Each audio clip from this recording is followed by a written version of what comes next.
Doctor ortho Ayurvedic oil and capsule, अब दर्द भी घुटने टेकेगा। संसद में हंगामे के बाद दोनों सदन 10 अगस्त तक के लिए स्थगित। एफसीआरए और परिसीमन विधेयक पर कांग्रेस सतर्क। कांग्रेस ने पार्टी सांसदों को जारी किया व्हिप। सांसदों को 10, 11, 12 अगस्त को सदन में मौजूद रहने को कहा। पीएम मोदी की ब्रेकफास्ट पॉलिटिक्स। ममता और उद्धव से बागी सांसदों संग नाश्ते की मेज पर संसद की रणनीति पर चर्चा। ब्रेकफास्ट मीटिंग में बोले पीएम, चिंता की जरूरत नहीं, मैं साथ हूं। पीएम मोदी ने सांसदों को संसद की डिबेट में सक्रिय रूप से हिस्सा लेने का दिया सुझाव। झारखंड में छात्रों के आंदोलन का 14वां दिन। सीएम सोरेन से बात करने के लिए छात्रों ने फाइनल किए 7 नाम। सीएम सोरेन से बातचीत में छात्रों और अभ्यर्थियों की रखेंगे मांग। झारखंड जेपीएससी परीक्षा धांधली पर सियासत गर्म। राहुल गांधी ने आंदोलनकारी छात्रों से फोन पर की बात। राहुल के झारखंड नहीं आने पर बीजेपी ने साधा निशाना। झारखंड बीजेपी के मुख्य प्रवक्ता प्रतुल शाहदेव ने कहा, छात्र पूछ रहे राहुल तुम कब आओगे। चेक बाउंस मामले में अभिनेता राजपाल यादव की बड़ी मुश्किलें। बैंक ने शाहजहांपुर में घर को नीलाम करने के लिए नोटिस चिपकाया। सेंट्रल बैंक ऑफ इंडिया का राजपाल यादव पर 16 करोड़ 61 लाख 64 हजार का कर्ज बकाया। वार पर ट्रंप का नया बयान। बोले, ईरान से जल्द खत्म हो सकती है जंग। हूती विद्रोहियों का यमन में मिसाइल और ड्रोन अटैक। पश्चिम एशिया के हालात पर मोदी नेतन्याहू की फोन पर बात। कच्चा तेल फिर हुआ महंगा।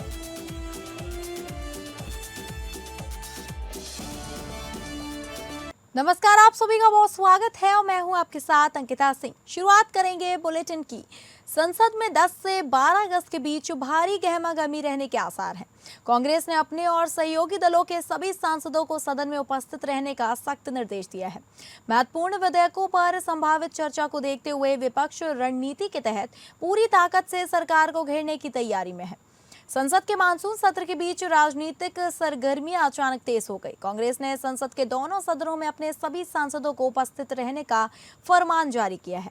पार्टी ने राज्यसभा और लोकसभा के अपने सदस्यों के लिए 3 लाइन का व्हिप जारी किया है। इसके तहत सभी सांसदों को 10, 11 और 12 अगस्त को सदन में मौजूद रहने को कहा गया। पार्टी के अनुसार इन तीनों दिनों में बेहद महत्वपूर्ण विषयों पर चर्चा होगी। एफसीआरए संशोधन विधेयक पर चर्चा की खबरें आ रही हैं। माना जा रहा है कि सरकार अगले हफ्ते इस विधेयक को चर्चा और पारित कराने के लिए ला सकती है।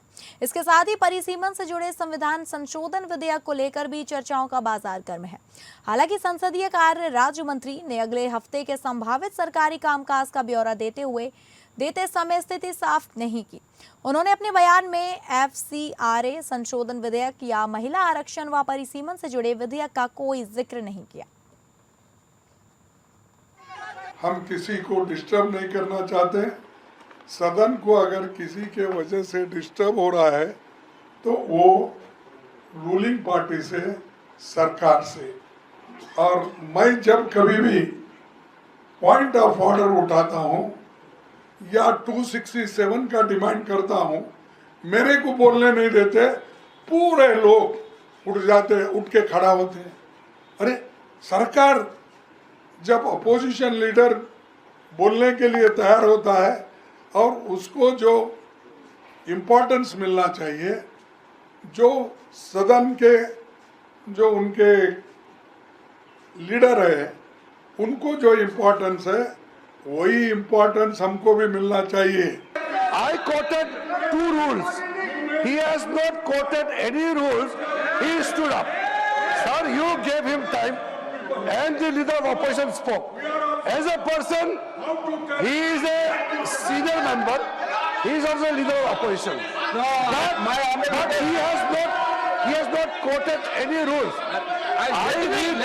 Let me ask him. You please wait. You please wait. I reiterate again, Rule 240. I had already quoted that time also. That while you had given him chance to speak every day, he kept on raising the same matter which he raised for 7 days. That is why the rule was specifically mentioned that a member cannot refer to the same matter which he has already spoken with the permission of the chair. Okay, Whether he is the opposition member or ruling party. प्रधानमंत्री नरेंद्र मोदी ने ममता बनर्जी और उद्धव ठाकरे से बागी हुए सांसदों के साथ शुक्रवार को ब्रेकफास्ट मीटिंग की। इस बैठक के दौरान पीएम मोदी ने सांसदों को संसद की डिबेट में सक्रिय रूप से हिस्सा लेने का सुझाव दिया। पीएम मोदी ने सांसदों को आश्वस्त करते हुए कहा कि किसी भी चिंता करने की जरूरत नहीं है, मैं आपके साथ हूं। पीएम मोदी ने कहा कि एनडीए एक परिवार है। उन्होंने शिवसेना में हाल ही में शामिल 6 सांसदों के साथ एक अलग बैठक की। उन्होंने सांसदों से संसदीय इतिहास को पढ़ने, जानने और समझने के लिए कहा।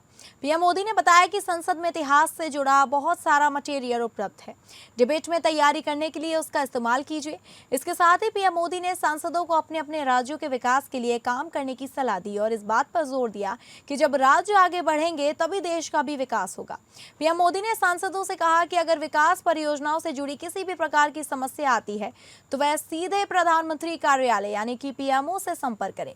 पीएम मोदी ने प्रत्येक सांसद से व्यक्तिगत रूप से बातचीत की और उनके संसदीय क्षेत्र और वहां चल रहे विकास कार्यों की जानकारी ली। बातचीत के दौरान प्रधानमंत्री ने धाराशिव से सांसद ओम राजे नीलांबर से उनके योग अभ्यास के बारे में भी पूछा। पीएम मोदी ने वहीं महाराष्ट्र के शिवसेना शिंदे ग्रुप और एनसीपी अजीत पवार के ग्रुप के कई सांसदों से मराठी में भी बातचीत की।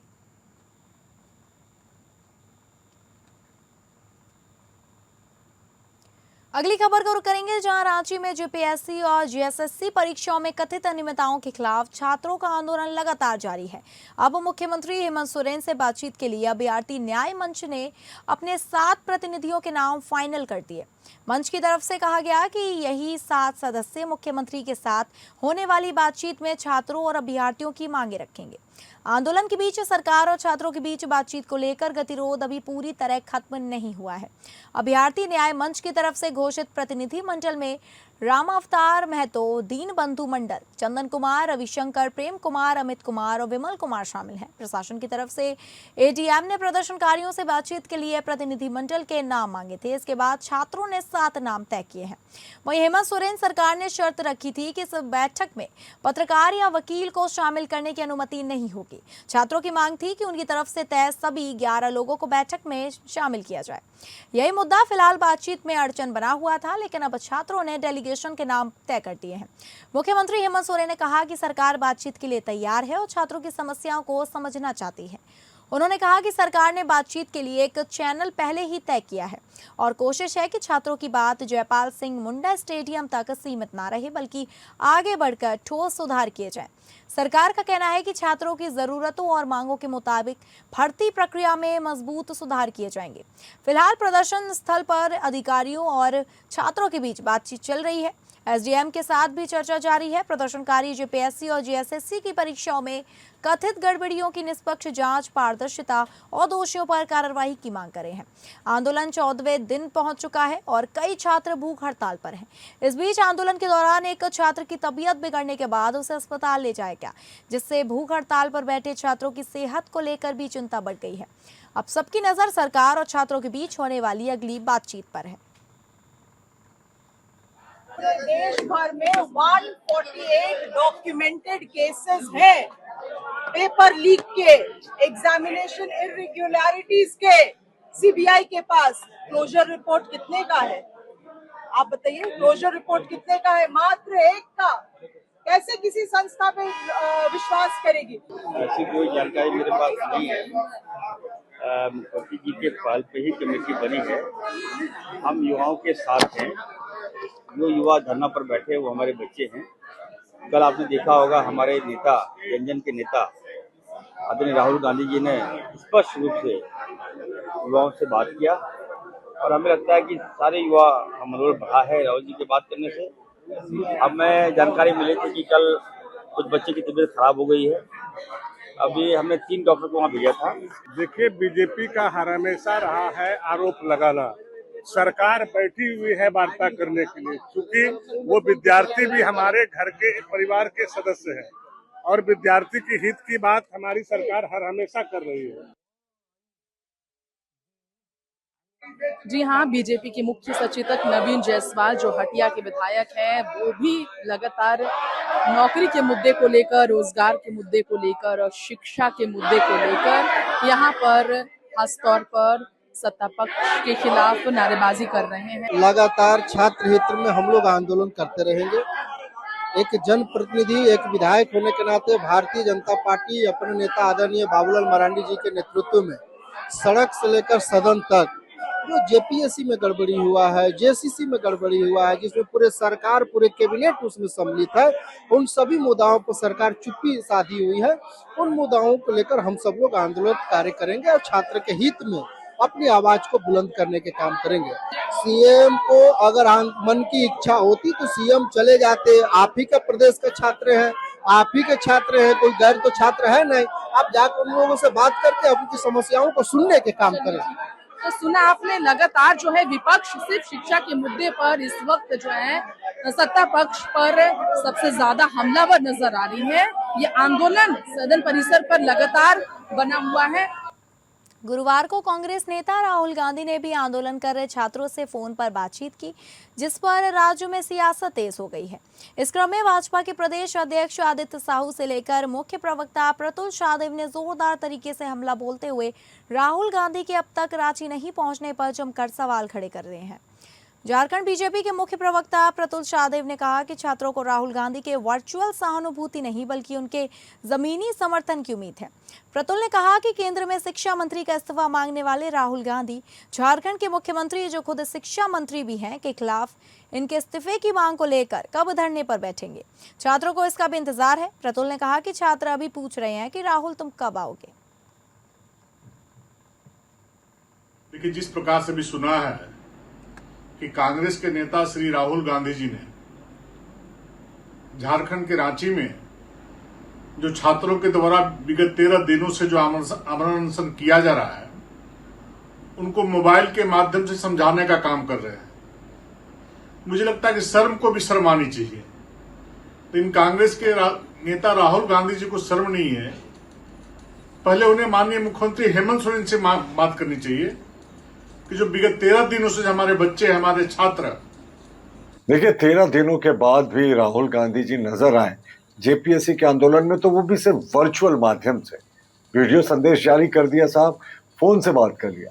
राहुल बाबा, यहाँ झारखंड के छात्र आपका वर्चुअल सपोर्ट नहीं चाहते, वो चाहते कि आप भी यहाँ मुख्यमंत्री आवास के बाहर धरने पर बैठे, जैसे आप प्रधानमंत्री आवास के बाहर बैठे थे। झारखंड विधानसभा के मानसून सत्र के दूसरे दिन भी जेपीएससी और जेएसएससी सहित अन्य प्रतियोगी परीक्षाओं में कथित गड़बड़ी के मुद्दे पर विपक्ष ने भारी हंगामे किए। इस दौरान भाजपा विधायकों ने वेल में आकर सरकार के खिलाफ जोरदार नारेबाजी की, जिसके बाद विधानसभा अध्यक्ष को सदन स्थगित करना पड़ा। तो वहीं भाजपा सहित एनडीए के सहयोगी दलों के विधायकों ने विधानसभा परिसर में झारखंड सरकार को घेरते हुए कहा कि परीक्षाओं में अनियमितता के कारण लाखों नौजवानों के भविष्य को अंधकार में धकेला जा रहा है, जिसके जवाब में कांग्रेस, जेएमएम और राजद विधायकों ने पलटवार करते हुए विपक्ष पर राजनीति करने का आरोप लगाया है। इस दौरान मंत्री शिल्पी नेहा तिर्की ने कहा कि विपक्ष केवल इस संवेदनशील मुद्दे पर राजनीतिक रोटियां सेक रहा है। उनकी सरकार युवाओं के प्रति पूरी तरह गंभीर है। मुख्यमंत्री हेमंत सोरेन ने छात्रों से कहा कि बातचीत के लिए दरवाजे खुले रखे हैं।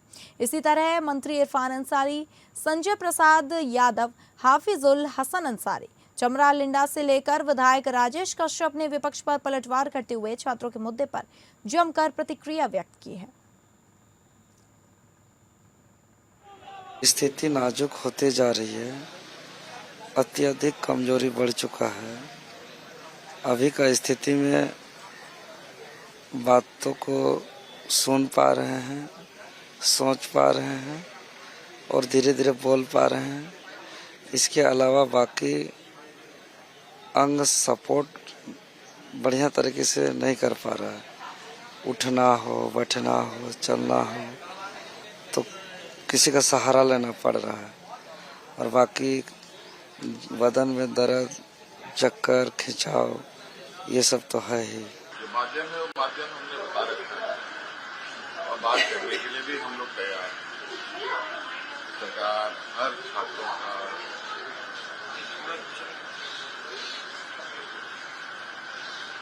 जो समस्या है उसको जानने की इच्छा है और तो हम इस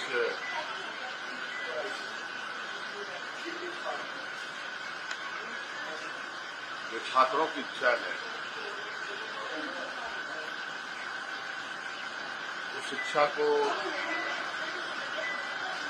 हम जयपाल सिंह स्टेडियम से बाहर तक ले जाने की पूरे राज्य की जो हमारे छात्र छात्राएं हैं तो इस संबंध में अगली खबर का रुख करेंगे, जहां उत्तर प्रदेश में भारतीय जनता पार्टी स्वतंत्रता दिवस के अवसर पर 10 से 15 अगस्त तक हर घर तिरंगा अभियान और विधानसभा स्तर पर तिरंगा यात्रा आयोजित कर रही है।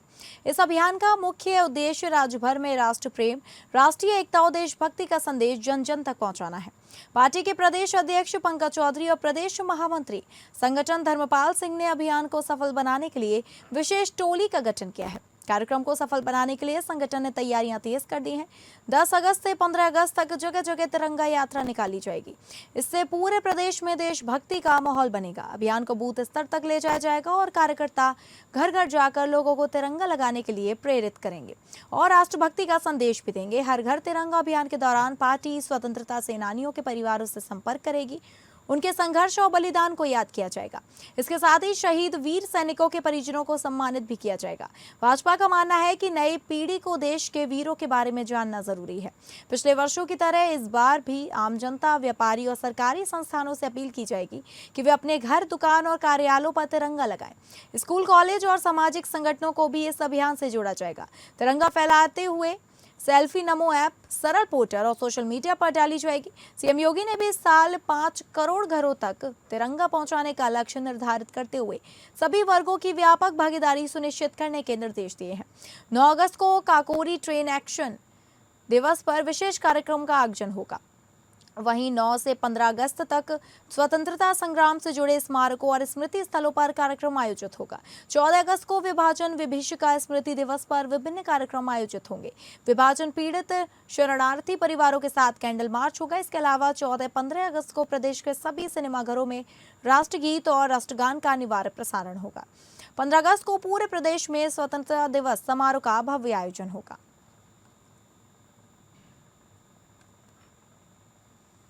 दो 2022 से प्रधानमंत्री जी ने इस अभियान को लिया कि जो हमारे अमर शहीद है, जो हमारे स्वतंत्रता सेनानी थे, हमारे देश को आजाद में इसी तिरंगा को लेकर भेजे हुए थे और हर घर तिरंगा का योजना उन्होंने बनाया। और जब आजादी की 75वां साल था उस समय से जो हमारा इंडिया एक्ट था उसको परिवर्तित किया गया, क्योंकि पहले तिरंगा हर घर पे नहीं लग सकता था। उसको शिथिल करके उसको सम्मान पूर्वक सभी घर के लिए नया कानून भी लेकर के हम आए। उसके तहत आज पूरे देश में आप देखें तो लगातार हर साल हम लोग इसको 13 अगस्त से लेकर 15 अगस्त तक बनाते हैं, हर घर में तिरंगा फहराते हैं। ऐसे कहीं ना कहीं देश की एकता अखंडता बनती है, समाज को सभी एक साथ जोड़ने में मदद। विभाजन की विभीषिका को भी हम लोग याद करते हैं। विभाजन की विभीषिका को हम लोग किस तरीके से याद करते हैं? वो दिन कैसा था? विभाजन की विभीषिका बहुत ही हम लोग के लिए कष्टदायक जब दिन को याद किया जाता है तो कहीं ना कहीं बहुत कष्ट होता है। किस प्रकार से देश का बंटवारा हुआ, कितने लोगों को जान गंवानी पड़ी, इसलिए विभीषिका दिवस को भी कहीं ना कहीं हम याद करने का। 8 अगस्त को राहुल गांधी आ रहे हैं छात्रों से संवाद करने। चेक बाउंस मामले में फिल्म अभिनेता राजपाल यादव की मुश्किलें एक बार फिर बढ़ गई हैं। शाहजहांपुर में central bank of India Mumbai ने उनकी संपत्ति को नीलाम करने के लिए नोटिस चिपका किया है। Central bank of India Mumbai का राजपाल यादव पर 16 करोड़ 61 लाख 64 हजार का कर्ज बकाया था। राजपाल यादव ने यह लोन फिल्म आता पता लापता के लिए लिया था। कर्ज न चुकाने पर central bank of India Mumbai की शाखा के द्वारा बड़ी कार्रवाई की गई है। शाहजहांपुर में बंडा स्थित एक संपत्ति यादव भवन की कीमत 3 करोड़ 19 लाख 26 हजार रुपए बताई गई है। नीलामी में शामिल होने के लिए 31 लाख रुपए बयाना 7 सितंबर तक जमा करना होगा, जिसकी नीलामी 9 सितंबर 2026 को ऑनलाइन नीलामी के जरिए की जाएगी। राजपाल यादव ने लोन में अपनी पत्नी राधा यादव और अपनी मां गोदावरी यादव की संपत्तियों को गारंटी के तौर पर मर्ज किया था, जिसके चलते central bank of India Mumbai ने शाहजहांपुर के उनकी एक संपत्ति को नीलाम करने की कार्रवाई की है। जिस कंपनी के मालिक का चेक बाउंस हुआ था वह भी शाहजहांपुर के रहने वाले हैं। फिलहाल राजपाल यादव की मुश्किलें एक बार फिर से बढ़ गई हैं। बैंक द्वारा उनके घर पर नीलामी का नोटिस चिपका दिया गया है।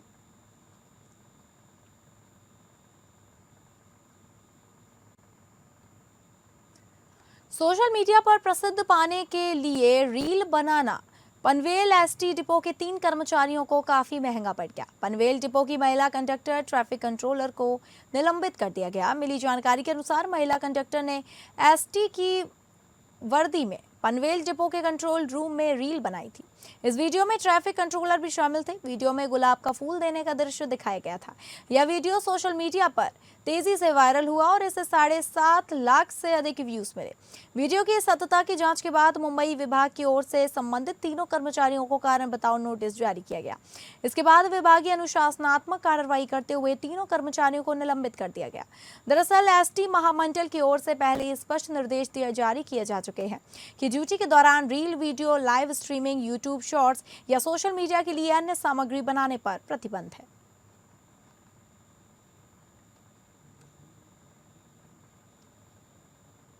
बस्तर में लगातार हो रही बारिश ने प्रकृति के सौंदर्य में 4 चांद लगा दिए हैं। कांगेर घाटी राष्ट्रीय उद्यान स्थित प्रसिद्ध तीर्थगढ़ जलप्रपात इन दोनों पर्यटकों की पहली पसंद बना हुआ है।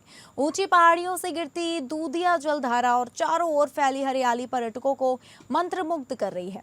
यही वजह है कि प्रदेश ही नहीं बल्कि दूसरे राज्यों में भी बड़ी संख्या में सैलानी यहां पहुंच रहे हैं। पर्यटकों की सुरक्षा को देखते हुए पुलिस और पर्यटन समिति की टीम भी लगातार मुस्तैद है।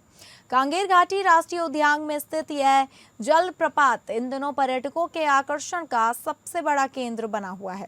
पहाड़ियों से तेज वेग से गिरती दूधिया जलधारा, चारों ओर फैली हरियाली और झरने की गूंज लोगों को प्रकृति के बेहद करीब होने का एहसास करा रही है। हर दिन छत्तीसगढ़ के साथ दूसरे राज्यों में भी बड़ी संख्या में पर्यटक यहां पहुंच रहे हैं। पर्यटकों की बढ़ती संख्या और जलप्रपात में तेज बहाव को देखते हुए सुरक्षा के विशेष इंतजाम किए गए। दरबार थाना पुलिस के 5 जवान सुबह से शाम तक मौके पर तैनात रहकर लोगों को सुरक्षित स्थानों से जलप्रपात देखने की सलाह दे रहे हैं। पर्यटन समिति की टीम भी लगातार पर्यटकों को सतर्क कर रही है। जैसे देख सकते हैं आप लोग, यहाँ पे पानी का बहाव जैसे ज़्यादा है। कुछ लोग टूरिस्ट आते हैं, कुछ दुर्घटना हो जाए ना हो जाए, इसलिए हम लोग को सुरक्षा ड्यूटी लगाई गई है। मैं सुना था कि काफ़ी सुंदर फॉल है। सुंदर तो है, और मैं गलत सुना था कि मेरे बाहुबली का शूटिंग यहीं हुआ था, पर बाद में पता चला कि यहाँ नहीं हुआ है। हम कलकत्ता से आए हैं। मानस शाह मेरा नाम है। मैं सर्विस करता हूँ कलकत्ता में। हमने ये बरसात के मौसम में इसलिए छत्तीसगढ़ आया है वह झरना देखने के लिए। ये हमारा मन भर गए। चित्रकूट के बाद कोई मन छो गए तो ये तीर्थगढ़ बहुत अच्छा लगा। अगर हमारा सब चाहे चेना पहचान वाले को हम भेजेंगे छत्तीसगढ़ इस मौसम में ये देखने के लिए। अमेरिकी राष्ट्रपति डोनाल्ड ट्रंप ने कहा कि ईरान के साथ जारी जंग जल्द खत्म हो सकती है। उन्होंने कहा कि बातचीत आगे बढ़ रही है। व्हाइट हाउस में पत्रकारों से बातचीत के दौरान ट्रंप ने कहा कि उन्हें नहीं लगता कि ईरान के साथ संघर्ष अब ज्यादा लंबा चलेगा।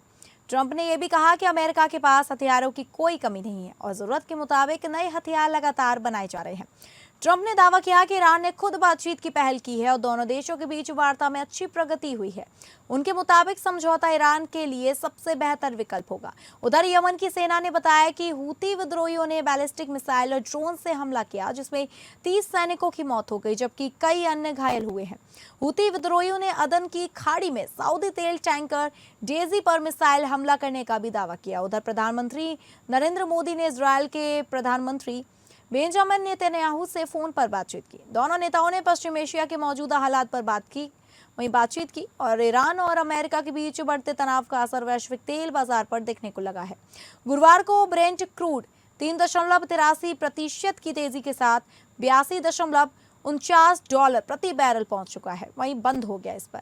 वहीं अमेरिकी WTI क्रूड 2.75% चढ़कर $77.29 प्रति बैरल पर पहुंच गया है।